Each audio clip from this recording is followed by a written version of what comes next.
Evening, sewer chatters. This is your host, Mystery Man, broadcasting live from the dripping underbelly of the dark sewer network.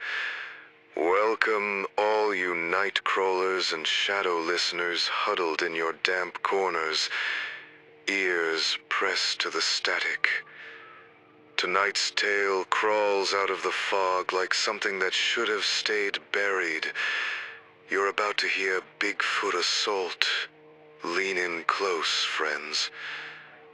The woods are darker than you remember, and the things that walk them don't play by any rules you know. James Bond had tracked pussy-moist feet across 3 continents. The villainess was beautiful in the way a poisoned blade is beautiful. Slender, sharp, and wet with intent. Her plan was elegant madness. Detonate a network of warheads that would blanket half the planet in radioactive fallout. Bond's Aston Martin growled through the final stretch of blacktop before the road surrendered to ancient forest. He checked the Walther in his shoulder holster and smiled that cold, professional smile. The chase was almost over. Pussy's convoy plunged into the trees first, headlights carving tunnels through mist that smelled of rot and wet pine. Her 6 elite henchmen rode in 2 black SUVs, weapons ready, eyes scanning the undergrowth. They laughed at Bond's persistence, calling him a relic. The forest answered with silence. No birds, no wind, only the wet slap of branches against metal and the growing feeling that something larger than any of them was watching. The first henchman died without a scream. A massive hand, fur-matted with old blood, reached through the open window and crushed his skull like a ripe melon. Bone fragments and brain matter painted the dashboard. The creature, taller than the vehicle, shoulders broad as a grizzly's, dragged the twitching corpse out and began its methodical work. It peeled the man's face off with deliberate care, draping the skin over a low branch like a trophy flag. The second died more creatively. Bigfoot impaled him on a jagged spruce limb, 10 feet off the ground, then used the man's own intestines to tie his ankles so the body swayed like a grotesque wind chime. Blood rained softly onto the forest floor. The remaining henchmen opened fire, bullets thudding into dense fur with no visible effect. The thing roared, a sound that vibrated inside their ribs, and came for them. It took the third man's arms first, twisting them off at the shoulders with wet pops, then stuffed the screaming torso into a hollow log and sealed the opening with stones. The fourth was skinned alive while still conscious, his hide stretched between 2 trees like a bloody canvas. Pussy-moist feet watched from the lit SUV, her perfect face drained of color. The forest had become a slaughterhouse. By the time the last 2 henchmen died, one folded backward until his spine snapped like kindling. The other drowned slowly in a pool of his own liquefied organs. Pussy was alone.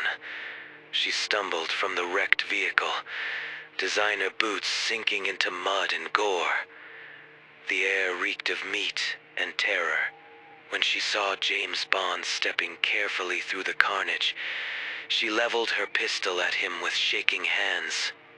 "You monster," she hissed, voice cracking. "All this time I thought I was the villain. Look what you've done." Bond lowered his gun, eyes narrowed in genuine confusion. "I didn't do this, pussy. Whatever's out here isn't human." She laughed, high and brittle, the sound echoing unnaturally between the trees. The flashlight in her hand trembled across mutilated remains that no secret agent could have produced. A branch snapped behind them. Both spun. There it stood, Bigfoot 8 feet of corded muscle, matted reddish-brown fur, eyes like dying coals. Its breath steamed in the cold night air. It held the severed head of her last henchman by the hair, turning it slowly as if examining a curious fruit. Bond and Pussy backed away together, an uneasy truce born of raw survival. They ran. The creature followed at a leisurely pace, as if savoring the hunt. Bond fired twice. The bullets only seemed to annoy it. Pussy's stiletto heel snapped, and she fell. Bond hauled her up, their hands slick with someone else's blood. For a moment they were just two terrified animals trying not to die. The forest had stripped away their roles. Spy, villain, lover of destruction. Bigfoot caught them near a moonlit clearing. It seized Pussy first, lifting her by the throat. Its massive fingers pressed into soft flesh, drawing beads of blood. Bond lunged, knife flashing, but the beast backhanded him 20 feet into a tree trunk. Ribs cracked. Pain flared white hot. He tasted copper and knew the end was close. The creature took its time with Pussy moist feet.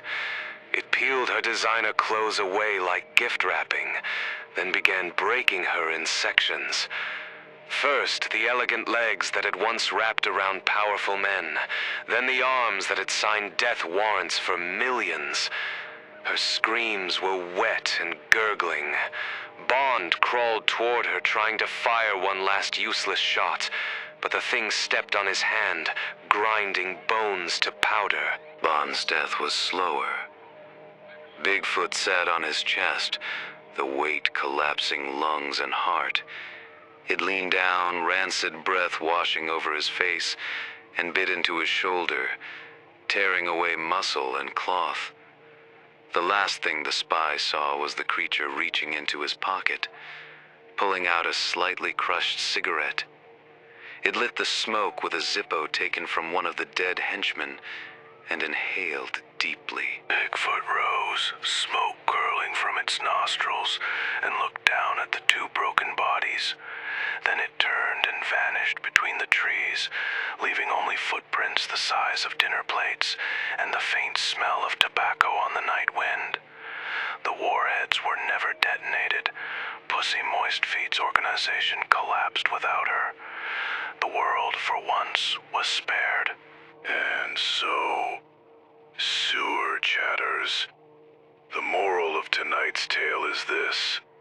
Sometimes the greatest monster in the woods is the one that accidentally saves us all. The horrors we fear can, in their brutality, prevent far greater ones. Sleep well in your dark corners. This has been Mystery Man for the Dark Sewer Network. Good night, sewer chatters. My thanks to Nick the Rat for keeping the tunnels open.